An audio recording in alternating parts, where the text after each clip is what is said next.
தேங்க்யூலா. இப்பொழுது கூட நம்முடைய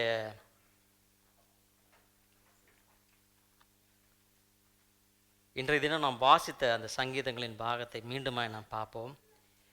சங்கீதங்களின் புஸ்தகம் 19வது அதிகாரம் அதனுடைய 7 முதல் 17 வரை உள்ள வாசிக்கும் பொழுது கர்த்தருடைய வேதம் எப்படியான வேதம் என்று சொல்லி அங்கு குறிப்பிடப்பட்டுள்ளது. மிகவும் முக்கியமாக நானும் நீங்களும் கவனிக்க வேண்டிய காரியம், ஒன்றும் நம்முடைய அஜெண்டா கிடையாது, நம்முடைய பிளானோ நம்முடைய ஒன்றும் கிடையாது. நம்முடைய இயேசுதாஸ் பிரதர் இந்த பாடல்களை செலக்ட் பண்ணியிருக்கிறாங்க. நான் இந்த வேதத்தை குறித்து தியானிக்க வேண்டும் என்று நான் கர்த்தருடைய ஆவியானவருடைய உந்துதலால் அதை அப்படியாக நான் செய்ய முயற்சித்தேன். சற்று யோசித்து பாருங்கள், நம்மை ஒவ்வொருவரையும் கர்த்தர் அதிகமாய் நேசிக்கிறார். கர்த்தர் ஒரு நாளும் நம்மை கைவிடுகிற தேவன் அல்ல. அவர் நம்மை வேதத்தால் நம்மை போஷிக்கிறவராக இருக்கிறார். ஹல்லேலூயா. இங்கே பாருங்கள், கர்த்தருடைய வேதம் குறைவற்றதும் ஆத்துமாவை உயிர்ப்பிக்கிறதுமாக இருக்கிறது. பாஸ்டர் நம்முடைய சுரேஷ் பிரதர்னு சொன்னாங்க, பேதையை ஞானியாக்குகிறது, இருதயத்தை சந்தோஷிப்பிக்கிறது, கண்களை தெளிவிக்கிறது என்று சொல்லி அநேக காரியங்களை சொல்லிவிட்டு கீழே வரும்போது 11வது வசனம், அன்றியும் அவைகளால் உமது அடியேன் எச்சரிக்கப்படுகிறேன். கர்த்தருடைய வசனத்தால் நானும் நீங்களும் எச்சரிக்கப்படுகிறோம். அவைகளை கை கொள்ளுகிறதுனால் மிகுந்த பலன் உண்டு என்று சொல்லப்பட்டிருக்கிறது. நம்முடைய இந்த உலகத்தில் இருக்கிற எல்லா காரியங்களிலும் நாம் பார்க்கும் பொழுது, ஒரு பொருட்களை வாங்கும் பொழுது, ஒரு டிவியாக இருக்கலாம், ஒரு மொபைலாக இருக்கலாம், என்ன வாங்கினாலும் அதோடு கூட ஒரு மேனுவல் கொடுப்பாங்க, ஒரு புக்கு கொடுப்பாங்க. இதை எப்படியாக சரியாக உபயோகப்படுத்துவது, இது என்ன சொல்கிறது, ரிப்பேர் ஆகாதபடிக்கு எப்படியாக நீங்கள் பத்திரமாய் உபயோகிக்க வேண்டும், எவ்வளவு நன்காக உபயோகிக்க முடியும் என்று சொல்லி அதனுடைய மேனுவல் எல்லா காரியங்களும் எழுதப்பட்டிருக்கு. அதுபோல் என்னையும் உங்களையும் சிருஷ்டித்த தேவன், அந்த தேவன் நானும் நீங்களும் நல்லபடியாக ஜீவிக்க வேண்டும், நன்மை நிறைந்தவராக ஜீவிக்க வேண்டும், கிருபை நிறைந்தவர்களாய் ஜீவிக்க வேண்டும், அனுக்கிரகம் நிறைந்தவர்களாய் ஜீவிக்க வேண்டும் என்று சொல்லி எழுதி தந்த அந்த மேனுவல் தான் இந்த வேதாகம புஸ்தகம். ஹல்லேலூயா. இது எவ்வளவுக்கு எவ்வளவு நாம் உட்கொள்ளுகிறோமோ அவ்வளவுக்கு அவ்வளவு நம்முடைய வாழ்க்கையில் ஆசீர்வாதம் உண்டாகும். ஹல்லேலூயா. நானும் நீங்களும் நம்மை நாம் சோதித்து பார்க்கும்போது, ஒரு நாள் எவ்வளவு வாசிக்கிறோம் என்று நம்மை நாமே சோதித்து பார்ப்போம். நீங்கள் கைகள் எல்லாம் உயர்த்த வேண்டாம், உங்களை நீங்களே பரிசோதித்துக் கொள்ளுங்கள் பிரியமானவர்களே.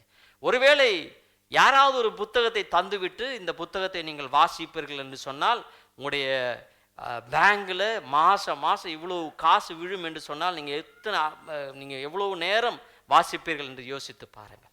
நீங்கள் தூக்கமில்லாமல் வாசிப்பீர்கள் இல்லைங்களா? மீண்டும் மீண்டும் வாசிப்பீர்கள். ஆனால் இதில் இருக்கிற அந்த வார்த்தையானது இந்த உலகத்திற்கு உள்ள வாழ்க்கைக்கு மட்டும் ஆசீர்வாதம் அல்ல, நம்முடைய உயிர் எடுக்கப்பட்ட பிறகும் மரணத்திற்கு பிறகும் நித்தியமாய் வாழக்கூடிய ஆசீர்வாதத்தை தரக்கூடிய வல்லமையுள்ள வசனம் தான் இந்த வசனம். ஹல்லேலூயா. மத்தேயுவின் சுவிசேஷம் 25வது அதிகாரம் அதனுடைய 1 முதல் உள்ள வசனங்களை வாசிக்கும் பொழுது அங்கு 10 கன்னிகைகளை குறித்து அங்கு சொல்லப்பட்டிருக்கிறது. 5 கன்னிகைகள் புத்தி உள்ளவர்கள், 5 கன்னிகைகள் புத்தி இல்லாதவர்கள். ஹல்லேலூயா. அங்கு சொல்லப்பட்டிருக்கிறது என்னவென்று சொன்னால், ஒவ்வொரு கன்னிகளின் கைகளிலும் தீவட்டிகள் இருக்கிறது, விளக்குகள் இருக்கிறது. அதோடு கூட 5 புத்தியுள்ள கன்னிகளின் கைகளில் தீவட்டிகள் மட்டுமல்ல, அவர்கள் எண்ணெயையும் அவர்கள் கையில் தேவையான அளவு வைத்திருந்தார்கள். அவர்கள் எல்லோரும் மணவாளன் வர வேண்டும் என்று சொல்லி காத்திருக்கிறார்கள். அவர்கள் மயங்கி விட்டார்கள். திடீரென்று சத்தம் கேட்கிறது, மணவாளன் வருகிறார் என்று சொன்ன உடனே அவர்கள் எல்லோரும் எழுந்து அவர்கள் போகிறார்கள். அந்த நேரத்தில் தான் புரிந்தது, புத்தி இல்லாத கன்னிகைகளிடத்தில் அந்த விளக்கு அணைகிற விதமாய் மாறிக்கொண்டிருக்கிறது. அப்பொழுது அவர்கள் என்ன கேட்கிறார்கள், புத்தி உள்ள கன்னிகளிடத்தில் சொல்லுகிறார்கள், எங்களுக்கும் கொஞ்சம் எண்ணெய் தர முடியுமா என்று சொல்லி. அவர்கள் சொல்லுகிறார்கள், எங்களுக்கு தர முடியாது, எங்களுடைய விளக்குக்கு தேவையான அளவு தான் இருக்கிறது, அதனால் நீங்கள் வெளியே வியாபாரிகளத்தில் போய் அதை பெற்றுக்கொள்ளுங்கள் என்று சொல்லி அனுப்புகிறதாய் பார்க்கிறோம். அவர்களும் போகிறார்கள். இவர்கள் இந்த புத்தியுள்ள கன்னிகைகளை கண்டவுடனே மணவாளன் அவர்கள் எல்லோரும் வீட்டிற்குள்ளாய் அழைத்து அந்த வீட்டை அடைத்து விடுகிறார். இந்த புத்தி இல்லாத கன்னிகைகள் வியாபாரிகளிடத்தில் போய் எண்ணெய் எல்லாம் வாங்கி அவர்கள் திரும்பி வந்து, ஆண்டவரே ஆண்டவரே நாங்களும் உள்ளே வருகிறோம் என்று சொன்ன பொழுது ஆண்டவர் சொல்லுகிறார், உங்களை நான் அறியேன் என்று சொல்லுகிறார்.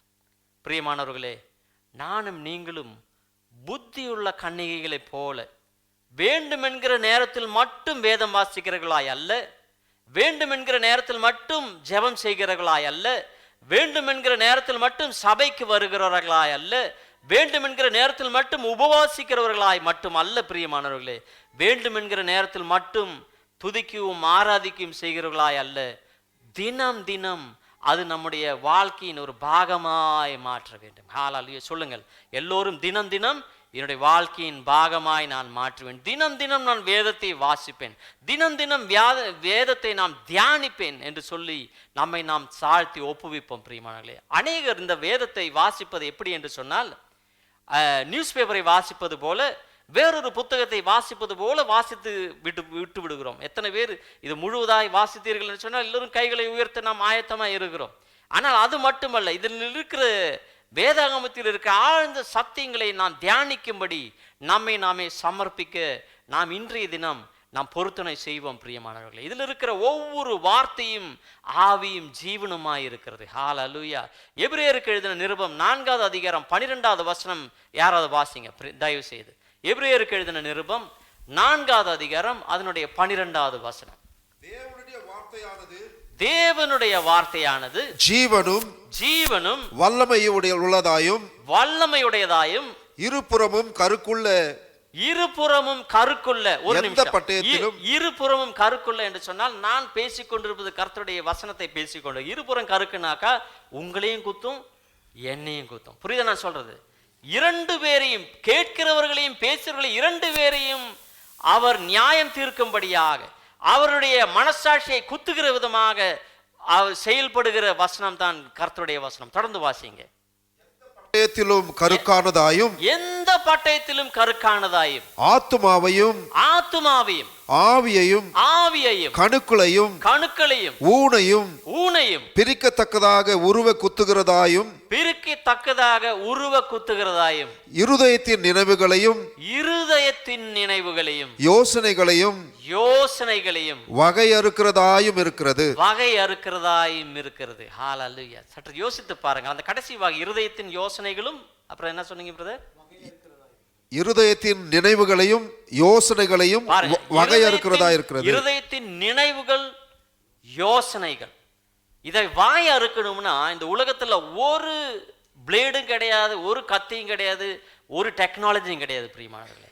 அதை வகையறுக்க வேண்டும் என்று சொன்னால் இது யோசனை, இது சிந்தனை என்று வேறு வேறாக பிரிக்கத்தக்கதான அந்த வல்லமையுள்ள ஏதாவது ஒன்று இருக்கும் என்று சொன்னால் அது கர்த்தருடைய வார்த்தை ஒன்று மட்டும்தான். ஹல்லேலூயா. 3 யோவானின் அந்த நிருபம் 2வது வசனம் சொல்லுகிறது, பிரியமானவனே என் ஆத்துமா வாழ்வது போல் எல்லாவற்றிலும் வாழ்ந்து நீ சுகமாயிரு மகனே. பிரியமானவனே உன் ஆத்துமா வாழ்வது போல் எல்லாவற்றிலும் வாழ்ந்து சுகமாயிரு மகனே. ஹல்லேலூயா. நானும் நீங்களும் நம்முடைய ஆத்துமா சுகமாய் வாழ வேண்டும் என்று சொன்னால் நாம் என்ன செய்ய வேண்டும்? அதை குறித்து தான் நாம் இன்று நாம் வாசிக்க போகிறோம், தியானிக்க போகிறோம். இங்கு 7வது வசனம், 19வது சங்கீதம் 7வது வசனம், கர்த்தருடைய வேதம் குறைவற்றதும் ஆத்துமாவை உயிர்ப்பிக்கிறதுமா இருக்கிறது என்று சொல்லப்பட்டது. அப்படி என்றால் நம்முடைய ஆத்துமாவை உயிர்ப்பிப்பது என்ன? கர்த்தருடைய வசனம். ஹல்லேலூயா. அப்படின்னா நீங்க ஒன்று நீங்க நினைக்கலாம், ஆத்துமான என்ன, ஆவினா என்ன? 1 தெசலோனிக்கர் நிருபம் 5வது அதிகாரம் அதனுடைய 23வது வசனத்தை நாம் வாசிப்போம். 1 தெசலோனிக்கர் 5வது அதிகாரம் அதனுடைய 23வது வசனம். சமாதானத்தின் தேவன் தாமே உங்களை முற்றிலும் பரிசுத்தமாக்குவாராக. உங்கள் ஆவி ஆத்தும சரீரம் முழுவதும் நம்முடைய கர்த்தராகிய இயேசு கிறிஸ்து வரும்பொழுது குற்றமற்றதாய் இருக்கும்படி காக்கப்படுவதாக. அப்ப இங்க பாருங்க, ஒவ்வொரு மனுஷ ஜீவியும் 3 விதமாக பிரிக்கப்படுகிறார்கள். ஆவி, ஆத்துமா, சரீரம். சரீரத்தை நாம் காண்கிறோம். 3 பேர் எனக்கு வேணும். சரிங்களா? ரவி பிரதர் சீக்கிரமா வாங்க. ரவி பிரதர், அப்புறம் வேற யார் இருக்காங்க? சாம் வாங்க. சுரேஷ் பிரதர் வாங்க சீக்கிரமா. இந்த ரவி பிரதர் தான் ஆவி. சரிங்களா? வல்லமையான ஆளு. இங்கே அப்படின்னு இல்லைங்க. சரியா? இவர் சரிங்களா? இப்போ ஆதியாகமத்தின் புஸ்தகம் 2வது அதிகாரம் 7வது வசனம் சொல்லுகிறது, பிதாவான தேவன் அவர்கள் எல்லோரும் சேர்ந்து, திருத்துவம் எல்லாம் சேர்ந்து, பிதாவான தேவன், குமாரன், பரிசுத்த ஆவியான 3 பேரும் சேர்ந்து அவர்கள் என்ன செய்ய, அவர்களுடைய சாயலில் மண்ணால் பிசைந்து மனித உருவம் உண்டாக்குகிறார்கள். அதற்கு பிறகு இந்த சரீரத்தில், இந்த மண்ணாகிய சரீரத்தில் தேவன் மூக்கில் சுவாசத்தை ஊதுகிறார். இவர் என்ன ஆகிறார்? அவர் ஜீவ ஆத்மாவாகிறார். அப்போ இந்த சரீரமும் ஆத்மாவும் ஒருங்கிணைந்து விட்டது. புரியுதுங்களா? அப்போ இந்த ஆவியும் இதற்குள்ளா இருக்கிறது. ஆனால் இந்த ஆவியானது உயிர் அற்றதாக, ஆக்டிவ் அல்லாத விதத்தில், என்ன சொல்றது, சார்ஜ் இல்லாத விதத்தில் இந்த ஆவியானது இந்த சரீரத்துக்குள் இருக்கிறது. சரிங்களா? ஆனால் ரோமருக்கு எழுதின நிருபம் 10வது அதிகாரம் அதனுடைய 9வது வசனம் சொல்லுகிறது, கர்த்தராகிய இயேசு கிறிஸ்துவானவர், அவர்தான் கர்த்தர் என்று வாயினால் அறிக்கை செய்து, இயேசு கிறிஸ்துவானவரை பிதாவானவர் மருத்தோலிருந்து உயிர் தெழுப்பினார் என்று சொல்லி இருதயத்தால் விசுவாசிக்கும் பொழுது இவன் ரட்சிக்கப்படுவான் என்று சொல்லி, அந்த ரட்சிப்பு வந்த உடனே இந்த ஆவியானது உயிர்ப்பிக்கப்படுகிறது. இப்ப இந்த ஆவியானவருக்குள்ளாக என்ன இருக்கிறது என்று சொன்னால், பரிசுத்த ஆவியானவர் செயல்பட்டு கொண்டிருக்கிறார். இன்றிலிருந்து இந்த சரீரம் தேவனை ஆராதிப்பது கிடையாது. இந்த ஆவியானது தான் உண்மையிலும் ஆவியிலும் சத்தியத்திலும் ஆராதித்து கொண்டிருக்கிறது.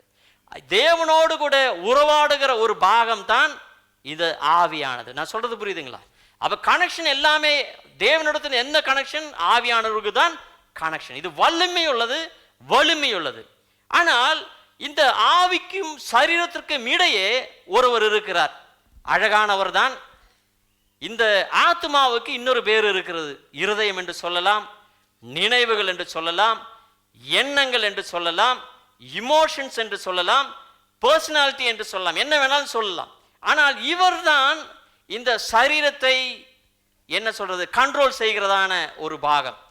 இப்போ இந்த ஆத்மா மிகவும் சோர்ந்து போயிருந்தால் சரீரமும் சோர்ந்து போயிருக்கும்.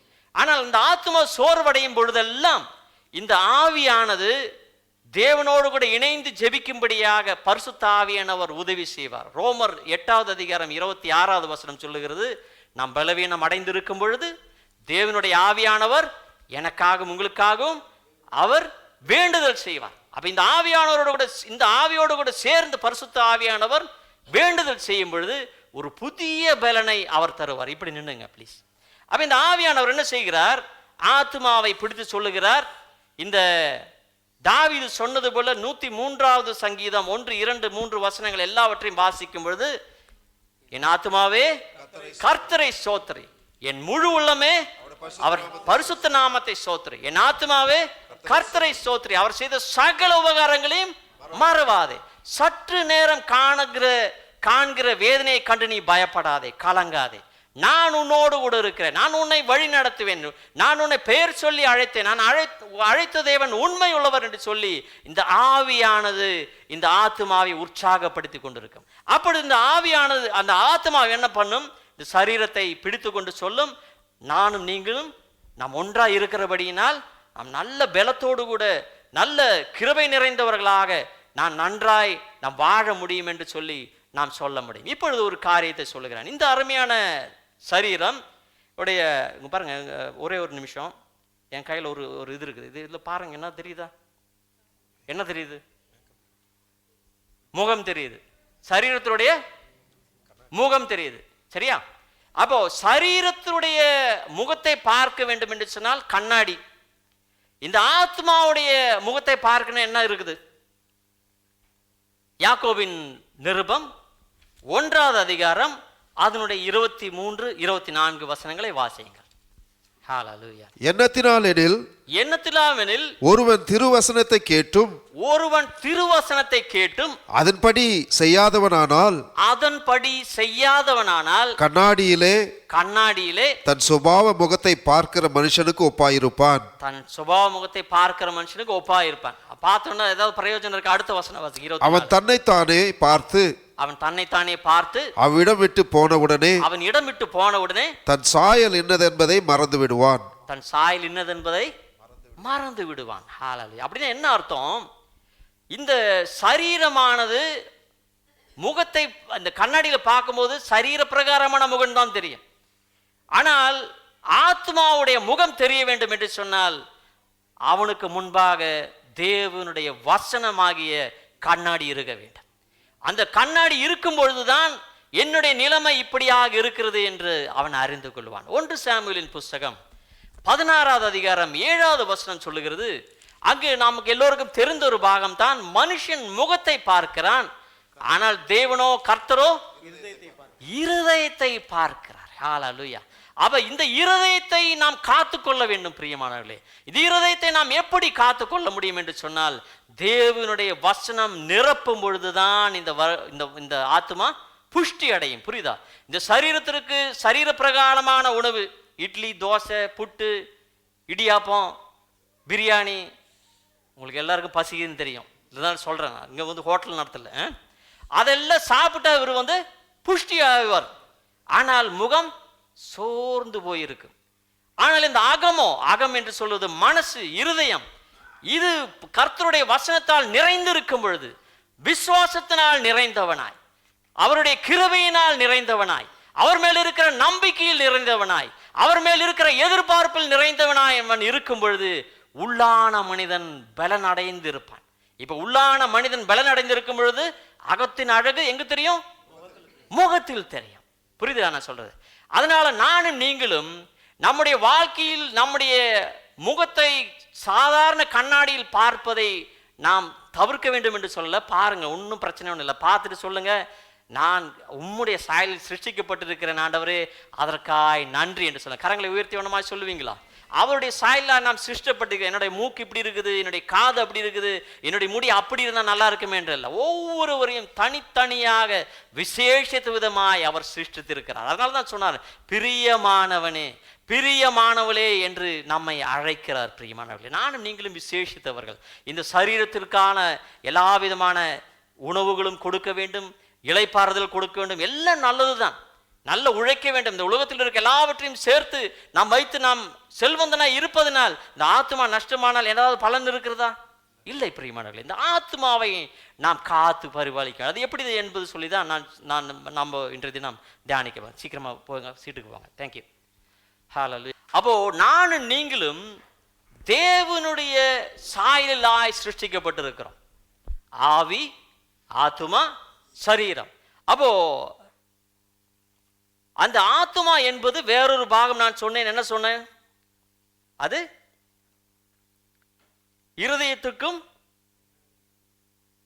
இருதயமும் எண்ணமும் சிந்தனைகளும் எல்லாம் அதோடு கூட நாம் சொல்லலாம் என்று சொன்னேன் இல்லைங்களா? ஆத்மா என்பது. இப்ப பாருங்க, நீதிமொழிகளின் புஸ்தகம் 4வது அதிகாரம் அதனுடைய 23வது வசனம், எல்லா காவலோடும் உன் இருதயத்தை காத்துக்கொள், அதனிடத்திலிருந்து ஜீவ ஊற்று புறப்படும் என்று அங்க சொல்லப்பட்டிருக்குது. எத்தனை பேருக்கு புரியுது நான் சொல்றது? அப்போ நம்முடைய இந்த உள்ளான ஆத்துமா, இருதயத்தை நம்ம எப்படியாக காத்துக்கொள்ளணுமா? எல்லா காவலோடும். அப்படின்னு என்ன அர்த்தம்? அது மிகவும் ரொம்ப இம்பார்ட்டண்டான ஒரு சம்பவம். புரியுதுங்களா? உங்க வீட்டுல நகைகள்லாம் இருந்ததுன்னா நீங்க என்ன பண்ணுவீங்க? அப்படியே டேபிள் மேல போட்டு போயிருவீங்களா, இல்ல சேஃப்ல போட்டு பூட்டி வைப்பீங்களா? லாக்கர்ல போட்டு பூட்டி வைப்பீங்க. சிலவங்க இங்க போட்டுருவாங்க. சரி, அப்போ லாக்கர்ல போட்டு பத்திரமா நம்ம வைப்போம் இல்லைங்களா? இப்போ பார்த்தோம்னா, இப்போ நாம எல்லாரும் நினைக்கிறோம், அப்ப என்னுடைய இருதயத்தை நான் அப்படியே காத்து கொள்றதுன்னா எப்படி? என்னுடைய இதயம் கடினமா இருக்குதா தெரியல, கசப்பான இருதயமா தெரியல, கல்லான இருதயமா தெரியல, எல்லாரும் மேலேயும் பொறாமை கொள்ளுகிற, கோபம் கொள்ளுகிற, பொய் பேசுகிற, தவறாய் சிந்திக்கிற இருதயமா இருக்கிறதா என்று தெரியல. இந்த இதயத்தை நான் எப்படி காத்துக்கொள்ள முடியும் என்று சொல்லி நாம் சற்று நேரம் யோசிக்க நம்மை முயற்சிப்போம் பிரியமானவர்களே. எரேமியாவின் புஸ்தகம் 17வது அதிகாரம் அதனுடைய 9வது வசனம் சொல்லுகிறது, எல்லாவற்றை பார்க்கிலும், சொல்லுங்க, எல்லாவற்றை பார்க்கிலும் இருதயமே திருக்குள்ளதும் மகா கேடுள்ளதுமாயிருக்கிறது. அப்படின்னா என்ன அர்த்தம் பிரியமானவர்களே? இந்த திருக்கானதும் கேடுள்ளதுமானதான் எல்லா காவலோடு காத்துக்குள்ள ஆண்டவர் சொல்றாரா? இல்லை இல்லை. அதுக்கு முன்பதான வசனங்களை நாம் வாசிப்போம். நீதிமொழிகள் 4வது அதிகாரம் அதனுடைய 20 முதல் 22 வரை உள்ள வசனங்களை நான் வாசிக்கிறேன். 20வது வசனம், என் மகனே என் வார்த்தைகளை கவனி, என் வசனங்களுக்கு உன் செவியை சாய் என்று சொல்லுகிறார். அப்படின்னா மிகவும் முக்கியமான காரியத்தை நான் சொல்லுகிறேன், மிகவும் கவனமாய் நன்றாய் கவனி என்று சொல்லி அவர் சொல்லுகிறார். ரோமருக்கு எழுதின நிருபம் 10வது அதிகாரம் 17வது வசனம் சொல்கிறது, விசுவாசம் எதனாலே வரும்? கேள்வியினாலே வரும், கேள்வி தேவ வசனத்தினாலே வரும் என்று சொல்லப்படுது. அப்படி என்றால் நானும் நீங்களும் மிகவும் கவனிக்க வேண்டியது இந்த உலக பிரகாரமான வார்த்தைகள் அல்ல, உலக பிரகாரமான செய்திகள் அல்ல. அதற்கு பதிலாக தேவனுடைய செய்திகளை கேட்கும்படியாக நம்மை நாம் காத்து கொள்ள வேண்டும். மார்க்கின் சுவிசேஷம் 4வது அதிகாரம் அதனுடைய 14 முதல் என்று நினைக்கிறேன். மார்க்கின் சுவிசேஷம் 4வது அதிகாரத்தை எடுத்துக்கொள்வோம் தயவு செய்து. Thank you Lord, thank you master. Mark 4வது அதிகாரம் அதனுடைய 15வது வசனம் வாசிங்க பிரதர். வசனத்தை கேட்டவுடனே சாத்தான் வந்து அவர்கள் இருதயங்களில் விதைக்கப்பட்ட வசனத்தை எடுத்து போடுகிறான். இவர்களே வசனம் விதைக்கப்படுகிற வழிக்கு அருகானவர்கள். பாருங்க, 14 இருந்து 20 வரைக்கும் உள்ள வசனத்தை வாசித்தோம்னா அங்கே என்ன இருக்குன்னாக்கா, அவர்கள் வசனத்தை விதைக்கிற ஒரு ஒரு ஒரு என்ன சொல்றது, ஒரு உழவனை குறித்து ஒரு ஊமையாக ஆண்டவர் சொல்லுகிறார். இங்க பாருங்க, விதைக்கிறவன் வசனத்தை விதைக்கிறான். வசனத்தை கேட்ட உடனே சாத்தான் வந்து அவர் இருதயங்களில் விதைக்கப்பட்ட வசனத்தை எடுத்து போடுகிறான். இவர்களே வசனம் விதைக்கப்படுகிற வழி அருகானவர்கள். அப்படியே வசனத்தை கேட்ட உடனே அதை சந்தோஷத்தோடு ஏற்றுக்கொண்டும் தங்களுக்குள்ளே வேர்கொள்ளாதபடியால் கொஞ்ச காலம் மாத்திரம் நிலைத்திருக்கிறார்கள். வசன நிமித்தம் உபத்திரவமும் துன்பமும் உண்டான உடனே இடரல் அடைகிறார்கள். இவர்களே கற்பாறை நிலத்தில் விதைக்கப்பட்டவர்கள். வசனத்தை கேட்டும் உலக கவலைகளும் ஐஸ்வர்யத்தின் மயக்கமும் மற்றவைகளை பற்றி உண்டாகிற இச்சைகளும் உட்பிரவேசித்து வசனத்தை நெருக்கி போட அதனால் பலனற்று போகிறார்கள். இவர்களே முள்ளுள்ள இடங்களில் விதைக்கப்பட்டவர்கள். இப்போ என்ன நடந்து, வழி அருகே போட்டதை வந்து பட்சி எடுத்துட்டு போயிடுச்சு, சாத்தான் எடுத்துட்டு போயிட்டான்.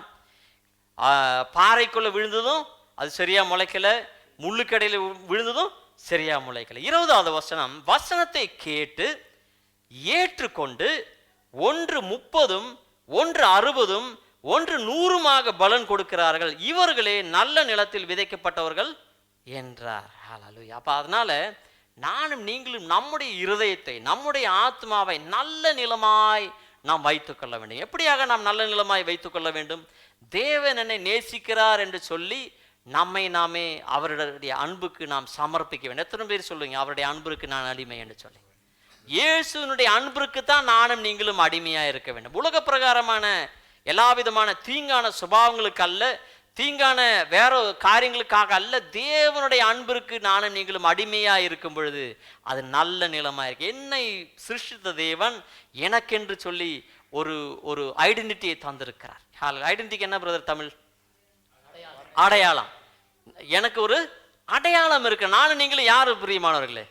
நானும் நீங்களும் பரிசுத்த ஆவியானவரால் நடத்தப்படுவர்களாக இருக்கும் பொழுது நானும் நீங்களும் தேவனுடைய பிள்ளைகள் என்று சொல்லப்பட்டிருக்கு. அப்ப நானும் நீங்களும் தேவனுடைய பிள்ளைகளாக இருக்கும் பொழுது தேவனுடைய வார்த்தையை பெறுகிறவர்களாக இருக்க வேண்டும். 24வது வசனம் வாசிப்போம். பின்னும் அவர் அவர்களை நோக்கி, இயேசு அவர்களை நோக்கி, நீங்கள் கேட்கிறதை கவனியுங்கள் என்றார். அப்ப நானும் நீங்களும் மிகவும் கவனமாக தேவனுடைய வசனத்தை வாசிக்கிறவர்களாய் மட்டுமல்ல, மிகவும் உன்னிப்பாய் கவனிக்கிறவர்களாக, மிகவும் உன்னிப்பாய் அதை குறித்து தியானிக்கிறவர்களாக இருக்க வேண்டும் என்று சொல்லி அதனுடைய அர்த்தம். மிகவும் எளிதான முறையில் நான் சிலருக்கு எல்லாருக்கும் தெரியும், அதனால எளிதான முறையில் புரிந்து கொள்ளும்படியாக ஒரு காரியத்தை சொல்லுகிறேன். எழுதப்பட்டிருக்கிற வார்த்தை என்னுடைய பெயர் லோகோஸ், சரிங்களா? LOGOS. ஆனால் இருந்து வெளிப்படுகிற அந்த சத்தியங்கள், நமக்கு வருகிற வெளிப்பாடுகள் எல்லாம் ரேமா, RHEMA.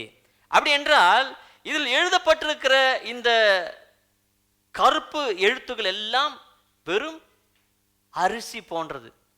புரியுதா நான் சொல்றது? வெறும் அரிசி போன்றது. ஆனால் அரிசியை நீங்க எத்தனை பேர் சாப்பிட்டு பிழைக்க முடியும் பச்சையா? யாரும் பேச மாட்டேங்கிறீங்க. யாரும் சாப்பிட்டது இல்லையா? ஊற வச்சு சாப்பிடணும். அப்படி இருந்தாலும் உங்க வயிறு வலிக்கும், சீக்கிரமா ஹாஸ்பிட்டலுக்கு போயிட வேண்டியதான். ஆனால் அதை வேக வைத்து சாப்பிட்டால் நமக்கு சரீரத்திற்கு சத்துவமும் உண்டாகும், புஷ்டியும் உண்டாகும், வேண்டும் என்கிற அந்த எனர்ஜி நமக்கு கிடைக்கும் இல்லைங்களா? அப்போ லோகோஸ் என்பது எழுதப்பட்ட வார்த்தை, ரேமா என்று சொல்லப்படுவது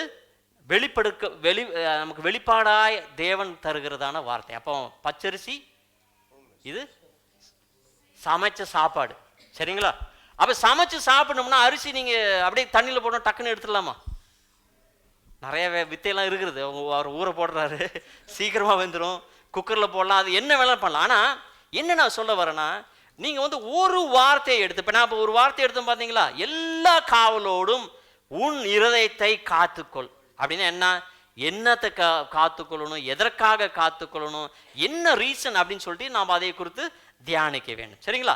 இருதயத்தை ஏன் நாம காத்துக்கொள்ள வேண்டும்? முதலாவதாக அதனுடைய ரீசன் எரேமியாவின் புத்தகம் 29வது அதிகாரம் 13வது வசனம் சொல்லுகிறது, உங்கள் முழு இருதயத்தோடும் என்னை தேடீர்களானால் என்னை தேடுகள் கண்டு. அப்படின்னாக்கா நம்ம இருதயத்தினாலதான் தேவனை தேடுறோம், அதனாலதான் நம்ம இருதயத்தை காத்து கொள்ளணும். இரண்டாவதாக நீதிமொழிகள் 16:9 சொல்லுகிறது, மனுஷனுடைய இருதயம் அவனுடைய வழியை யோசிக்கும். அப்படின்னு நம்ம இருதயம் தான் எல்லா பிளானும் செய்யுது. புரியுதுங்களா நான் சொல்றது? மூன்றாவது, நாம் முதல்ல சொல்லிட்டு நாம ரோமர் 10வது அதிகாரம் 9வது வசனம், நம்ம இருதயத்தினால் தான் விசுவாசிக்கிறோம், அந்த இருதயத்தினால் விசுவாசிப்பதனால் தான் நாம் ரட்சிப்படைகிறோம். நான்காவது, கொலோசியர் 3வது அதிகாரம் 15வது வசனம் சொல்லுகிறது, தேவ சமாதானம் உங்கள் இருதயங்களில் ஆழ கடவுது. அதனாலதான் நம்ம இருதயத்தை நாம் காத்து கொள்ள வேண்டும். புரியுதுங்களா? எதுக்கு? ஏதாவது விலை உயர்ந்ததான் நம்ம காத்துக்கொள்வோம் இல்லைங்களா? விலையற்றதை நம்ம காத்துக்கொள்வோம். யாராவது நீங்க வீட்டுக்குள்ள மண்ணு பத்திரமா லாக்கருக்குள்ள வச்சிருக்கிறீங்களா? யாரும் வைக்க மாட்டோம். அதே இது தங்க பொடியா இருந்தா விட்டுருமா? நம்ம சல்லடை போட்டு அரிச்சு கிரிச்சு எல்லாத்தையும் பண்ணி நம்ம எடுப்போம். அதுபோல விலை உயர்ந்தது என்னவென்று சொன்னாலும் நாம் அதை காத்து கொள்ள வேண்டும், பத்திரமாய் பாதுகாத்து கொள்ள வேண்டும். அதுபோல அப்ப இந்த இருதயத்தை நாம் காத்து கொள்வது எப்படி? முதலாவதாக அவருடைய வசனங்களை மிகவும் கவனமாய் கேட்க வேண்டும். இரண்டாவது 21வது வசனம், நீதிமொழிகள் 4:21 சொல்லுகிறது, அவைகள் உன் கண்களை விட்டு பிரியாதிருப்பதாக அவைகளை உன் இருதயத்துக்குள்ளே காத்துக்கொள் என்று சொல்லப்படுது. அப்ப இருதயத்துக்குள்ள நாம என்ன பண்ணணுமா? காத்து கொள்ளணும். ஹல்லேலூயா. அப்போ நம்முடைய கண்களை விட்டு ஏன் பிரியாம இருக்கணும்னாக்கா 3வது அதிகாரம் அதை எடுப்போம், நீதிமொழிகள் அதனுடைய 13லிருந்து 15வது வசனம். ஏன்னா கர்த்தருடைய வசனம் தான் நமக்கு ஞானத்தை தருது இல்லைங்களா? ஞானத்தை கண்டடைகிற மனுஷனும் புத்தியை சம்பாதிக்கிற மனுஷனும் பாக்கியவான்கள். அதன் வர்த்தகம் வெள்ளி வர்த்தகத்திலும் அதன் ஆதாயம் பசும்பொன்னிலும் உத்தமமானது. முத்துக்களை பார்க்கிலும் அது விலையேறப்பட்டது. நீ இச்சிக்கத்தக்கது ஒன்றும் அதற்கு நிகர் அல்ல என்று சொல்லப்பட்டிருக்கிறது. 119வது சங்கீதம் அதனுடைய 11வது வசனத்தை வாசியுங்கள். 119:11. Thank you Lord.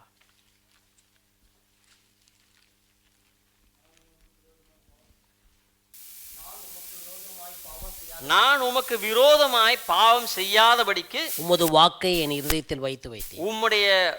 உமது வாக்கை என் இருதயத்தில் வைத்து வைத்தேன். ஏன் நாம அந்த வார்த்தையை நாம் உற்று பார்க்க வேண்டும் என்று சொன்னால், நம்மை காத்து கொள்ளுகிறது, நம்மை பரிசுத்தமாய் காத்து கொள்ளுவது கர்த்தருடைய வசனம் தான். அதே அதிகாரம் 9வது வசனம் சொல்லுது, வாலிபன் தன் வழியை எதனால் சுத்தம் பண்ணுவான்? உமது வசனத்தின்படி தன்னை காத்து கொள்ளுகிறதுனால் தானே என்று அங்கே சொல்லப்பட்டிருக்கு. அப்போ அதற்கு அடுத்தது பாருங்க, அவைகளை கண்டுபிடிக்கிறவர்களுக்கு அவைகள் ஜீவனும் அவர்கள் உடலுக்கெல்லாம் ஆரோக்கியம். அப்படின்னா என்ன? நம்முடைய இருதயத்தை ஏன் காத்து கொள்ள வேண்டும், எப்படியாக காத்து கொள்ள வேண்டும் என்று சொன்னால், இருதயத்திலிருந்து தான் ஜீவ ஊற்று புறப்படுகிறது. இதயத்தில் தான் தேவனுடைய சமாதானமும் சந்தோஷமும் நிறைவும் ரட்சிப்பும் விசுவாசம் எல்லாம் நிறைக்கப்படுகிறது. பிரியமானவர்களே, அந்த இருதயத்தை நாம் கர்த்தருடைய வசனத்தினால் நாம் காத்து கொள்ள வேண்டும். கர்த்தருடைய மிகுந்த கிருபை நிறைந்த அந்த வசனத்தை நாம் நேசிக்கிறபடியினால் அதை தியானித்து நாம் அதை காத்து கொள்ள வேண்டும். இரண்டாவது சாமுவேலின் புஸ்தகம் அதனுடைய 11-12 அதிகாரம் நீங்கள் வீட்டில் கடந்து சென்று வாசிங்கள். அதில் இருக்கிற சுருக்கமான பாகத்தை நான் உங்களுக்கு சொல்லுகிறேன். ஒரு முறை இஸ்ரவேலர்கள் எல்லோரும் யுத்தத்திற்கு கடந்து சென்றிருக்கிறார்கள்.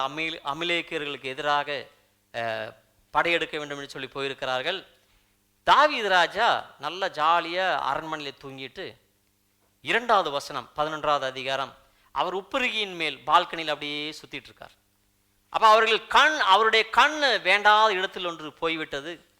அங்கு ஒரு ஸ்திரீயை காண்கிறாள். அந்த ஸ்திரீயை அழைத்து தவறான வழியில் ஜீவிக்கிறான். அதை தொடர்ந்து அவன் என்ன செய்கிறான், அந்த ஸ்திரீயினுடைய கணவன், அந்த யுத்தத்தில் கலந்து கொள்கிற ஒரு வீரன், அவனுடைய பேர் ஊரியா என்று பேர், அவனை அழைத்து இந்த மனைவியோடு கூட வாழும்படியாக அவன் அநேக காரியங்களை செய்கிறான். அவன் ஒன்றும் வாழாமல் அவன் ஒதுங்கி இருக்கிறான்.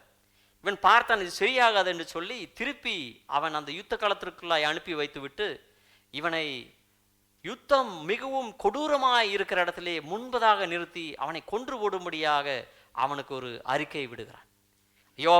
யோவாப் என்ற தன்னுடைய அந்த சேனாதிபதிக்கு அந்த செய்தி அனுப்புகிறான். அதுபடியே நடந்து விடுகிறது. அவன் இறந்து விட்டான். அதை தொடர்ந்து இந்த ஸ்திரீ அந்த புலம்பல் எல்லாம் என்று முடிந்த உடனே அந்த கணவனை இழந்தான். விசனம் எல்லாம் முடிந்த பிறகு அவளை சொந்த மனைவியாக ஏற்றுக்கொள்ளும்படியாக அவன் மீண்டுமாக அவனுடைய அரண்மனைக்குள்ளாக கொண்டு வந்து சேர்க்கிறதாய் நாம் அங்கு பார்க்கலாம். ஆனால் ஒரு காரியம் இங்கு என்னவென்று சொன்னால், அது கர்த்தருக்கு மிகவும் அவருடைய பார்வைக்கு பொல்லாததாய் இருந்தது என்று சொல்லி அதனுடைய கடைசி வசனம் சொல்லுகிறது. பாருங்க, 11வது அதிகாரம். இப்ப பார்க்கும் பொழுது அவனுடைய இருதயத்தை காத்து கொள்ளாமல் இருந்தவன், இந்த 19வது நம்ம அதிகாரத்தை சங்கீதத்தை வாசிக்கும் பொழுது நம்ம ஒரு வசனத்தை வாசித்தோம். 13வது வசனம், துணிகரமான பாவங்களுக்கு அடியேனை விலக்கி காரும் என்று சொன்ன மனுஷன் என்ன பண்ணியிருக்கான் பாருங்க. பண்ணிவிட்டு ஒன்றும் தெரியாத போல மிகவும் எல்லாரும் பார்த்துருப்பாங்க, ஐயோ என்ன நல்ல ஒரு ராஜா, ஒரு வீரன் இறந்த உடனே அவருடைய மனைவியை சொந்த மனைவியாக ஏற்றுக்கொண்டார் என்று சொல்லி பேசியிருப்பார்கள், நமக்கு தெரியாது. ஆனால் இங்கு பாருங்கள், அதை தொடர்ந்து நாத்தான் என்ற அந்த ஊழியக்காரன் வந்து தாவீதினிடத்தில் ஒரு கதையை சொல்லுகிறார். ஒரு பட்டணத்தில் ஒரு பணக்காரனும் ஒரு ஏழையான ஒருவன் இருந்தான். ஏழையானவனுக்கு ஒரு சிறிய ஒரு ஆட்டுக்குட்டி மட்டும்தான் இருந்தது. ஆனால் செல்வந்தனுக்கு அநேக ஆடு மாடுகள் இருந்தது. அந்த செல்வந்தனுடைய வீட்டில் ஒரு விருந்தாளி வந்த பொழுது அவனுக்கு சமைத்து போடும்படியாக இந்த ஏழையானுடைய ஆட்டுக்குட்டியை பிடித்து அவர்கள் சமைத்து கொடுத்தாருன்னு சொன்ன பொழுது அந்த ராஜாவுக்கு சுருன்னு கோபம் வந்துருச்சு. எப்படி வந்துச்சு? ஆமாம், சுருன்னு வந்தவன என்ன சொல்றான் பாருங்க, 5வது வசனம். அந்த மனுஷன் மேல் மிகவும் கோபம் உண்டாவனாகி 12வது அதிகாரம் 5வது வசனம், இந்த காரியத்தை செய்த மனுஷன் மரணத்திற்கு பாத்திரன் என்று சொல்லுகிறான். அப்ப 7வது வசனத்தை சொல்றாரு, அப்பொழுது நாத்தான் தாவீதை நோக்கி நீயே அந்த மனுஷன் என்று சொல்லுகிறார். சற்று யோசித்து பாருங்க. அப்போ நீ இப்படி செய்தபடியினால் உன்னுடைய வாழ்க்கையில் இன்னும் அநேக பிரச்சனைகள் எல்லாம் இருக்கும் என்று சொல்லி விட்டது முன்பதாக போகும் பொழுது 13வது வசனத்தில் அவன் சொல்லுகிறான், அப்பொழுது தாவீது நாத்தான் இடத்தில் நான் கர்த்தருக்கு விரோதமாய் பாவம் செய்தேன் என்றான். நாத்தான் தாவீதை நோக்கி நீ சாகாதபடிக்கு கர்த்தர் உன் பாவம் நீங்க செய்தார் என்று அங்கு நாம் வாசிக்கிறோம். பிரியமானவர்களே, நானும் நீங்களும் கூட நம்முடைய இருதயத்தை, நம்முடைய ஆத்துமாவை கரைப்படுத்துகிற விதமாக ஏதாவது செய்திருப்போம் என்றால் அதோடு கூட கதை முடிந்தது என்று அர்த்தம் அல்ல. அந்த இடத்தில் மனம் திரும்புதலுக்கென்று நம்மை சமர்ப்பித்தால் கர்த்தர் நிச்சயமாய் நம்மேல் இரக்கம் காண்பிப்பார். ஹல்லேலூயா. 28வது அதிகாரம் 13வது வசனம் நீதிமொழிகள் சொல்லுகிறது, ஒருவன் பாவங்களை மறைப்பான் என்று சொன்னால் அவனுக்கு வாழ்வடைய மாட்டானார், ஆனால் அதை அறிக்கை செய்து விட்டு விடுகிறவனோ இரக்கம் பெறுவான் என்று சொல்கிறது. இதனுடைய பின்பாகமாக இதனுடைய இதாக அவனுடைய தாவீது ஒரு சங்கீதம் எழுதுகிறான், சங்கீத பாட்டு எழுதுகிறான். 51வது சங்கீதம் அதனுடைய 10வது வசனம், தேவனே சுத்த இருதயத்தை என்னிலே சிருஷ்டியும், நிலைவரமான ஆவியை என் உள்ளத்திலே புதுப்பியும் என்று சொல்லி அவன் அங்கலாய்க்கிறதாக, அழுகிறதாக, தன்னைத்தானே சமர்ப்பிக்கிறதாக அங்கு காணலாம். ஆதியாகமத்தின் புஸ்தகம் 39வது அதிகாரம் அதனுடைய 9வது வசனம். அங்கு என்ன பார்க்கிறோம் என்று சொன்னால், அங்கும் இது போல ஒரு இளைஞன், இவர் கல்யாணம் ஆனவர், இது கல்யாணம் ஆகாத ஒரு இளைஞன், யோசேப்பு என்ற ஒரு இளைஞன். அவன் போத்திபருடைய வீட்டில் வேலை பார்த்து கொண்டிருக்கிறான். அப்பொழுது போத்திபர் என்ற அந்த அதிகாரியுடைய அந்த வீட்டில் அந்த ஓனருடைய மனைவி இவனிடத்தில் தவறாக நடக்க வேண்டும் என்று சொல்லி முயற்சிக்கிறாள். ஆனால் அவன் என்ன சொல்லுகிறான் பாருங்கள், 9வது வசனம், இந்த வீட்டிலே என்னிலும் பெரியவன் இல்லை, நீ அவருடைய மனைவியாக இருக்கிறபடியால் உன்னை தவிர வேறொன்றையும் அவர் எனக்கு விலக்கி வைக்கவில்லை. இப்படி இருக்க நான் இத்தனை பெரிய பொல்லாங்குக்கு உடன்பட்டு தேவனுக்கு விரோதமாய் பாவம் செய்வது எப்படி என்றான். சற்று யோசித்து பாருங்கள் பிரியமானவர்களே, 2 பேரும் தேவனை அறிந்தவர்கள் தான், 2 பேரும் தேவனை நேசித்தவர்கள் தான், 2 பேரும் தேவனை முழுமையாக நம்பினவர்கள் தான். ஆனாலும் சற்று பிசகின பொழுது, அவனுடைய கண் பார்வை பிசகினது பொழுது, அவனுடைய சிந்தை பிசகினது பொழுது அந்த தாவீது தவறு செய்தான். ஆனால் யோசேப்போ அவன் தேவனுக்கு விரோதமாய் நான் ஒன்றும் செய்ய மாட்டேன் என்று சொல்லி அவன் திட நிச்சயத்தோடு கூட இருந்தான். அதனுடைய முடிவு என்ன ஆனது என்று உங்களுக்கு தெரியும் இல்லையா? அந்த போத்திபர் அதை முடித்து அவனுடைய தவறான ஒரு பொல்லாப்பு அவன் மேல் வந்தது, அவர் வழக்கு வந்தது, அவனை சிறையிலிட்டார்கள். சிறையிலிருந்து அவனை அந்த பார்வோனிடத்தில் கொண்டு போனார்கள். பார்வோனுடைய 2வது பிரதான மந்திரியாக, பார்வோனுக்கு அடுத்தவனாக அவன் அந்த தேசத்தில் உயர்த்தப்பட்டான் என்று நாம் பார்க்கிறோம். நானும் நீங்களும் உயர்த்தப்பட வேண்டுமா? என்னுடைய ஆத்மாவும் உங்களோட ஆத்மாவும் வாழ வேண்டுமா? பிரியமானவர்களே, பாவத்திலிருந்து விலகி கொள்ளும்படியாக தேவனை நேசிக்கிறவர்களாய் நாம் இருக்க வேண்டும். எத்தனை பேர் ஒப்பு கொடுப்பீங்க? ஹல்லேலூயா. நிச்சயமாகவே முடிவு உண்டு பிரியமானவர்களே. ஹல்லேலூயா. உங்களுடைய நம்பிக்கை வீண் போகாது. எப்பொழுது தெரியுமா? நம்மை நாமே தேவனிடத்தில் சமர்ப்பித்து, நான் தேவனுடைய சாயலில்லா இருக்கிறேன். ஹல்லேலூயா. I have an identity of God. ஹல்லேலூயா. 2வது, தேவனுடைய அத்தாரிட்டி, அந்த வல்லமை எனக்கு இருக்கிறது என்று சொல்லி நாம் அறிந்து கொள்ள வேண்டும். தேவனுடைய அந்த வல்லமை என்ன பிரியமானவர்கள்? தேவனுடைய வசனம் தான் அவருடைய வல்லமை. பிசாசானவன் இயேசுவை சோதனை செய்யும்படியாக கடந்து வந்து இந்த கல்லை அப்பமாக்கும், இந்த உயர்ந்த உப்பரியிலிருந்து நீ கீழே குதியும் என்று சொல்லி என்னை பணிந்து கொள்ளணும், உனக்கு உலகத்தில் இருக்க எல்லாவற்றையும் தருவேன் என்று சொல்லி அவன் சோதித்த பொழுது இயேசுவானவர் என்ன சொன்னார்? என்ன சொன்னார் சொல்லுங்க பார்க்கலாம். தேவனாகிய கர்த்தரை பணிந்து கொண்டு அவரே ஆராதி என்று எழுதப்பட்டிருக்கிறதே என்று சொல்லி வசனத்தை தான் சொன்னார். புரியுதா நான் சொல்றது? அப்ப வசனத்தில் தான் நமக்கு அதிகாரம், வசனத்தில் தான் நமக்கு வல்லமை. அப்போ என்னையும் உங்களையும் சோதிக்கும்படியாக சோதனைக்காரன் கடந்து வரும் பொழுது, என்னையும் உங்களையும் சோதிக்கும்படியாக பிசாசானவன் கடந்து வரும் பொழுது நாம் எடுக்க வேண்டிய ஆயுதம் என்ன பிரியமானவர்களே? வசனம் என்ற இந்த பட்டயம் தான். விசுவாசம் என்ற சீரா நல்லதுதான், அது நம்மை ப்ரொடெக்ட் செய்யும். ஆனால் அவனை அடித்து வீழ்த்தணும்னா நமக்கு என்ன வேணும்? கர்த்தருடைய வசனம் தான் நமக்கு வேண்டும். ஹல்லேலூயா. அதனால் நானும் நீங்களும் வசனத்தால் நிறைந்தவர்களாய், வசனத்தால் முற்றிலுமாய் மகிமையாய் அந்த சத்தியத்தை உணர்ந்தவர்களாய் நிறைந்தவர்களாய் இருக்க வேண்டும். ஹல்லேலூயா. லூக்காவின் சுவிசேஷம் 6வது அதிகாரம் 45வது வசனம் சொல்லுகிறது, இயேசு கிறிஸ்துவானவர் சொல்லுகிறார், இருதயத்தின் நிறைவினால் வாய் பேசும். இருதயம் என்னத்தால் நிறைந்திருக்கிறது? நல்ல காரியத்தினால் நிறைந்திருக்கிறதா? நல்லதை நாம் பேசுவோம். பொல்லாத காரியங்கள் நிறைந்திருக்கிறதா? பொல்லாத காரியங்களை நாம் பேசுவோம் பிரியமானவர்களே. அதனால் நானும் நீங்களும் நம்மை நாமே நம்முடைய இருதயத்துக்குள்ளாக, நம்முடைய ஆத்மாவுக்குள்ளாக தேவனுடைய ஜீவனுள்ள வசனத்தை நாம் நிறைக்கும் பொழுது அந்த இருதயத்தை நாம் காத்து கொள்ள முடியும். ஹல்லேலூயா. நான் சொல்றது புரியுதுங்களா? 2வதாக எப்படியாக காத்து கொள்ள முடியும் என்று சொன்னால், பிலிப்பியருக்கு எழுதின நிருபம் 4வது அதிகாரம் அதனுடைய 6-7 வசனங்களை நாம் வாசிப்போம். பிலிப்பியர் 4வது அதிகாரம் அதனுடைய 6-7 வசனம். நீங்கள் ஒன்றுக்கும் கவலைப்படாமல் நீங்கள் ஒன்றுக்கும் கவலைப்படாமல் எல்லாவற்றையும் குறித்து உங்கள் விண்ணப்பங்களை ஸ்தோத்திரத்தோட கூடிய ஜெபத்தினாலும் வேண்டுதலினாலும் தேவனுக்கு தெரியப்படுத்துங்கள். யாரு தெரியப்படுத்தணும்? தேவனுக்கு. பக்கத்துல பார்த்து சொல்லுங்க, தேவனுக்கு தெரியப்படுத்து.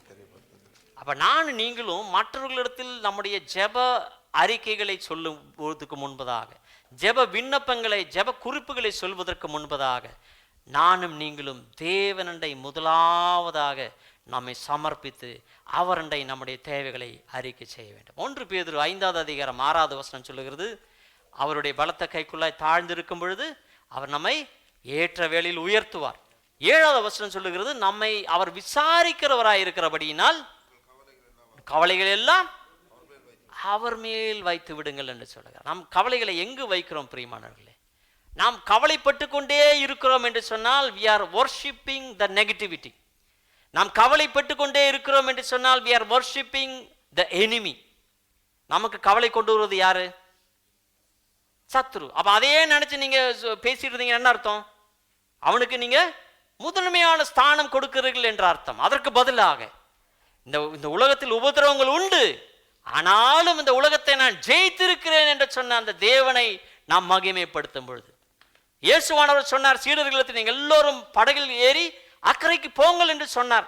அவர்களும் அதேபடியே தான் கீழ்ப்படிந்து போனார்கள். ஆனால் போற வழியில கொடுங்காற்று அடிச்சது, புயல் காற்று அடிச்சது, அந்த பெரும் அலைகள் எல்லாம் தண்ணீரெல்லாம் இறைச்சல் அடைந்து அந்த அந்த படகுக்குள்ளே நிறைந்தது. அவர்கள் மரண தருவாயில் இருக்கும் பொழுது அவர்கள் கேட்கிறார்கள், மடிந்து போவதில் உங்கள் கவலை இல்லையா என்று சொல்லி அவரை எழுப்புகிறார். அவர் எழுந்து அவர்கள் அற்ப விசுவாசிவே என்று சொல்லிவிட்டு, காற்றே கடலே அமைதலாக இரு என்று சொன்னா எல்லாம் அமைதலாயிற்று. அப்படின்னு என்ன அர்த்தம் பிரியமானவர்களே? நம்முடைய வாழ்க்கையில் பிரச்சனை வரக்கூடாதுன்னு ஜெபம் பண்ணாதீங்க. அதற்கு பதிலாக, ஆண்டவரே, எந்த தருணத்திலும், எந்த சந்தர்ப்பங்களிலும், எந்த வேதனையாக இருந்தாலும் சரி ஆண்டவரே, நான் போக நான் ஆயத்தமாக இருக்கேன், ஆனால் நீங்கள் என்னோடு கூட இருக்கணும். எத்தனை பேர் சொல்லுவீங்க? 43வது அதிகாரம் ஏசாயாவின் புஸ்தகம் அதனுடைய 1-2 வசனம் சொல்லுகிறது, நீ தண்ணீரிலூടെ போனா நான் உன்னோடு கூட இருப்பேன், நீ ஆற்றை கடக்கும் பொழுது அது உன்மேல் பொருளுவதில்லை, நீ அக்னியினூடாக கடந்த பொழுது அந்த தீ உன்மேல் பற்றாது வேகாதிருப்பாய் என்று சொல்லி அங்க. அப்படின்னு என்ன அர்த்தம்? எந்த தருணத்திலும், எப்பேற்பட்ட நெருக்கத்திலும், எப்பேற்பட்ட உபத்திரவத்திலும், எப்பேற்பட்ட துன்பத்திலும், துயரத்திலும் என்னோடு கூட இருப்பவர் என்னுடைய ஆத்துமநேசர். சொல்லுங்க பார்க்கலாம். என்னோடு கூட இருப்பவர் என்னுடைய ஆத்துமநேசர். என்னுடைய மனைவி அல்ல, என்னுடைய கணவன் அல்ல, என்னுடைய பிள்ளைகள் அல்ல, என்னுடைய தாய் அல்ல, என்னுடைய தகப்பன் அல்ல, என்னுடைய உற்றார்கள் அல்ல, என்னுடைய உறவினர்கள் அல்ல, ராஜாவல்ல, ராணி அல்ல, யாருமே அல்ல பிரியமானவர்களே. ஆனால் நம்மோடு கூட இருப்பவர் நம்முடைய ஆத்துமநேசர். ஹல்லேலூயா. அவர் என்னையும் உங்களையும் நேசித்தபடியினால் அவருடைய ஜீவனையே நமக்கு தரும்படியாக, நாம் நித்திய ஜீவனை அடைய வேண்டும் என்று சொல்லி அவருடைய அந்த பரிசுத்த ஜீவனையே நமக்காக அவர் ஈந்தார். ஹல்லேலூயா. அந்த தேவனை கரங்களை உயர்த்தி நன்றி செலுத்துவீர்களா? ஹல்லேலூயா. நம்முடைய ஆத்தும நேசர் யாரு பிரியமானவர்களே? இயேசு கிறிஸ்துவானவர். அந்த ஆத்தும நேசர் தான் எனக்காகவும் உங்களுக்காகவும் ரத்தம் சிந்தினார். எனக்காகவும் உங்களுக்காகவும் அடிக்கப்பட்டவர் தான் நம்முடைய ஆத்தும நேசர். எனக்காகவும் உங்களுக்கு பதிலாகவும் அவர் இந்த சிலுவையில் தொங்கினவர் தான் நம்முடைய ஆத்தும நேசர். பிரியமானவர்களே, அந்த ஆத்தும நேசரை ஒரு நாள் நீங்கள் மறக்க கூடாது. ஒரு நாளும் அவர்களுக்கு நன்றி சொல்லாமல் நீங்கள் மறந்து போகவே கூடாது. தினம் தினம் தினம் தினம் தினம் தினம் தினம் தினம் அதிகமாய், ஆண்டவரே உம்முடைய இந்த அன்பான வார்த்தைக்கு, ஆண்டவரே உம்முடைய அருமையான வார்த்தைக்கு, இந்த நேசம் நிறைந்த வார்த்தைக்கு ஆண்டவரே என்னை அர்ப்பணிக்கிறேன் என்று சொல்லும் பொழுது அவர் நம்மேல் கிருபையாய் இறங்கி அற்புதமாய் நம்மை பாதுகாத்துக்கிறார். தொடர்ந்து வாசிப்போம். அதனுடைய 7வது வசனம், அப்பொழுது, எப்பொழுது நம்ம ஒன்றுக்கும் கவலைப்படாமல் எல்லாவற்றையும் குறித்து விண்ணப்பங்களை ஸ்தோத்திரங்களோடு கூடிய ஜெபத்தினாலும் வேண்டுதலினாலும் தேவனுக்கு தெரியப்படுத்தும் பொழுது எல்லா புத்திக்கும் மேலான தேவ சமாதானம் உங்கள் இருதயங்களையும் உங்கள் சிந்தைகளையும் இயேசு கிறிஸ்துவுக்குள்ளாக காத்து கொள்ளும் என்று அங்கே சொல்லப்பட்டிருக்கிறது.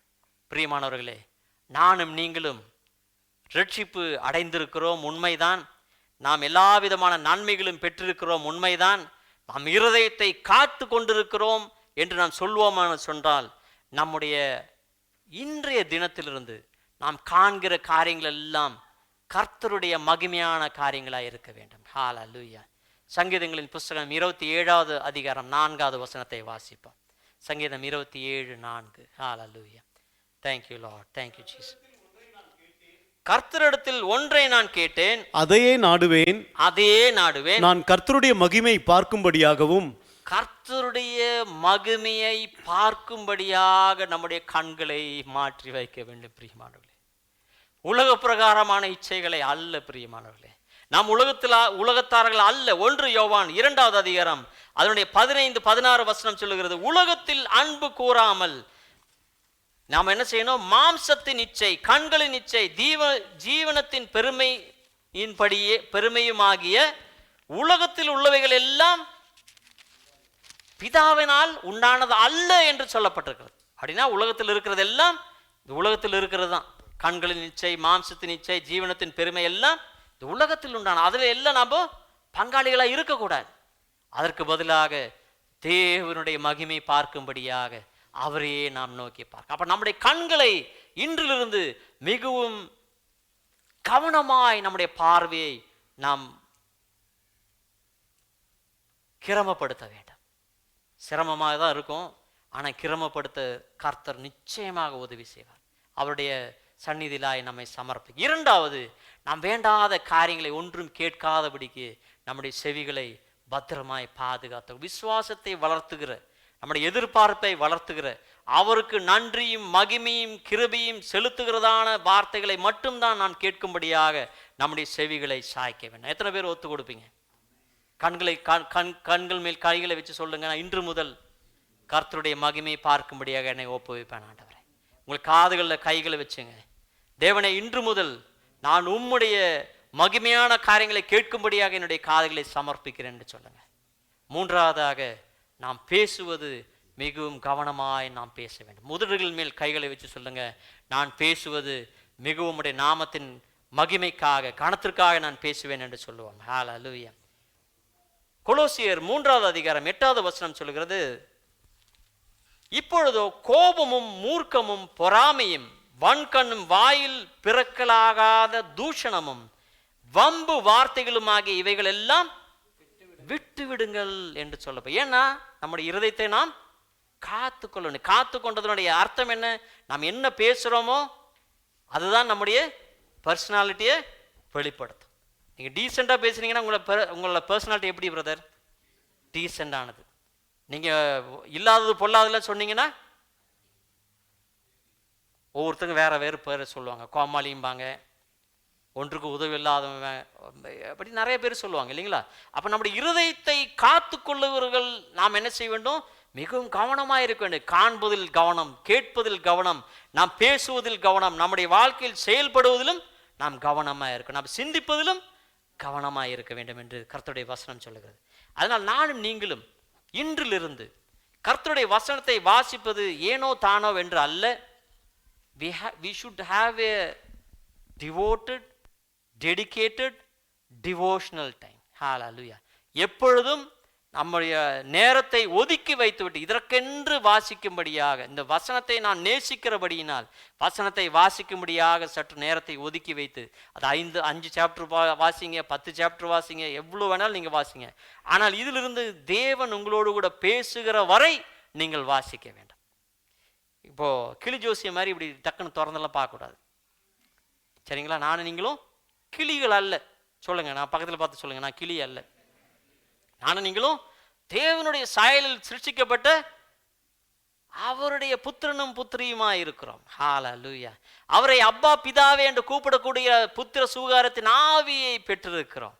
அப்பா பிதாவே என்று சொல்லி, அப்பா என்னோடு பேசுங்க, அப்பா என்னோடு கூட பேசுங்க என்று சொல்லி உங்களுடைய நெருக்கத்தின் மத்தியில், கஷ்டகாலத்தின் மத்தியில், ஆபத்து காலத்தில் எல்லாம் கடந்து போகும் பொழுது அவர் நம்முடைய கஷ்டத்தை கேட்டு, ஆபத்து காலத்தில் இருக்க எல்லா பிரயாசங்களை கேட்டு நம்மை விடுவித்து நம்மை மகிமைப்படுத்துவார், நம்மை காணப்படுத்துவார். எல்லோரும் எழுந்து நிற்போம். ஹல்லேலூயா. இன்றிலிருந்து நானும் நீங்களும் ஒரு காரியத்தை நாம் ஒப்புவிப்போம். தேவனே, இன்றிலிருந்து நான் விசேஷித்த விதமாக என்னுடைய ஆத்மாவை, என்னுடைய இருதயத்தை காத்து கொள்ளுவேன். உம்முடைய வசனத்தால் நான் காத்து கொள்ளுவேன். உம்முடைய சந்நிதியில் நான் ஜெபிக்கும் பொழுது வேண்டுதலோடும் துதியோடும் உம்மை ஆராதிக்கும்படியாக, உம்மை மகிமைப்படுத்தும்படியாக நான் என்னை சமர்ப்பிப்பேன் ஆண்டவரே என்று சொல்லி ஒப்புவிக்கும் பொழுது கர்த்தர் நிச்சயமாக நம்மை ஆசீர்வாதமாய் அனுகிரகமாய் நம்மை நடத்துவார். திருப்பாதம் நம்பி வந்தேன், கிருபை நிறை இயேசுவே, தமதன்பை கண்டடைந்தேன், தேவ சமூகத்திலே தமதன்பை கண்டடைந்தேன், தேவ சமூகத்திலே இளைப்பாறுதல் தரும் தேவா, களைத்தோரை தேற்றிடுமே, இளைப்பாறுதல் தரும் தேவா, களைத்தோரை தேற்றிடுமே, சிலுவை நிழல் எந்தன் தஞ்சம், சுகமாய் அங்கு தங்கிடுவே, சிலுவை நிழல் எந்தன் தஞ்சம், சுகமாய் அங்கு தங்கிடுவே, திருப்பாதம் நம்பி வந்தேன், கிருபை நிறை இயேசுவே, தாமதன்பை கண்டடைந்தேன், தேவ சமூகத்திலே. எல்லோரும் கண்களை மூடி வண்ணமாக ஒரு காரியத்தை கூட நான் சொல்வதை சற்று கவனமாய் கவனியுங்கள். உங்களிடத்தில் இருக்கிற வேதாகமம் அழுக்கடையாமல் கிழியாமல் மிகவும் புதுமையாக இருக்கிறது என்று சொன்னால், நம்முடைய இருதயமும் ஆத்மாவும் கரை படிந்து அழுக்கோடு கூட மிகவும் மோசமான நிலைமையில் இருக்கிறது என்று அதனுடைய அர்த்தம். இது அழுக்கடைந்து கிழிந்ததாக இருக்கிறது என்று சொன்னால் இது பரிசுத்தமாய் இருக்கிறது என்ற அர்த்தம். இன்னொரு காரியம், உங்களுடைய ஆத்மா எவ்வளவு இலகினதாக இருக்கிறது, உங்களுடைய ஆத்மா உங்களுடைய இருதயம் எவ்வளவு சதையானதாக இருக்கிறது என்று அறிந்து கொள்ள வேண்டும் என்று சொன்னால், எசேக்கியேல் 36வது அதிகாரம் 26வது வசனம் சொல்லுகிறது, அவர் நம்மேல் ஆவியை ஊற்றி அவர் நம்முடைய கல்லான இருதயத்தை மாற்றி சதையான இருதயத்தை தருவேன் என்று அவர் அங்கு வாக்குத்தத்தம் தருகிறார். அந்த சதையான இருதயம்தான் எனக்கும் உங்களுக்கும் இருக்கிறது என்று நாம் அறிந்து கொள்ளக்கூடிய ஒரு எளிதான ஒரு காரியம் இருக்கிறது. யாரையும் பார்க்காதீங்க, உங்களுடைய முட்டியை நீங்களே பிடிச்சி பாருங்க. உங்களுடைய முட்டி சாஃப்டாக இருக்குதா, இருதயம் கட்டியாக இருக்குன்னு அர்த்தம். உங்களுடைய முட்டி கொஞ்சம் ரஃப்பாக இருக்குதா, முழங்காலிட்டு ஜெபம் செய்வதனால் உங்களுடைய முழங்கால் மிகவும் கடினமாக ரஃப்பாக இருக்குதுன்னா உங்களுடைய இருதயம் லேசானதாக மாம்சமானதாக சதையானதாக இருக்கிறது என்ற அர்த்தம். அப்படி என்றால் பிரியமானவர்களே, நானும் நீங்களும் தேவனண்டை கடந்து போகும் பொழுது அவர் அதிகாரியான தேவன், அவர் சர்வ வல்லமையுள்ள தேவன், நம்முடைய பிதாவானவர் தான், உண்மைதான்.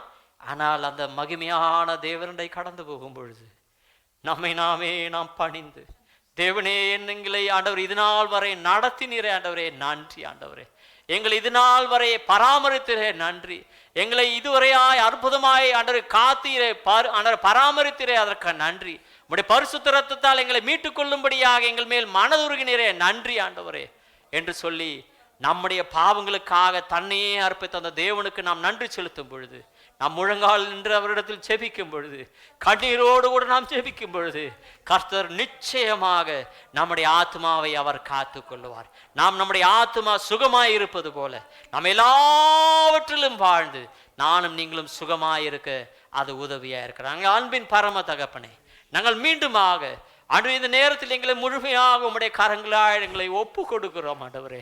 எங்களை ஆண்டவரே முற்றிலுமாய் எங்களை சரணடையும்படியாய் தாழ்த்தி ஒப்புவிக்கிறோம் ஆண்டவரே. சாஷ்டாங்கமாய் எங்களை சமர்ப்பிக்கிறோம் ஆண்டவரே. நாங்கள் எல்லோரும் குற்றம் நிறைந்தவர்கள், எல்லோரும் ஆண்டவரே குறைவுகள் உள்ளவர்கள், எல்லோரும் கரைகள் நிறைந்தவர்கள், எல்லோரும் வாழ்க்கையிலும் பாவங்களும் குறைவுகளும் எல்லாம் இருக்கிறது ஆண்டவரே. உம்முடைய இரத்தத்தால் கழுவும்படியாக எங்களை சமர்ப்பிக்கிறோம் ஆண்டவரே.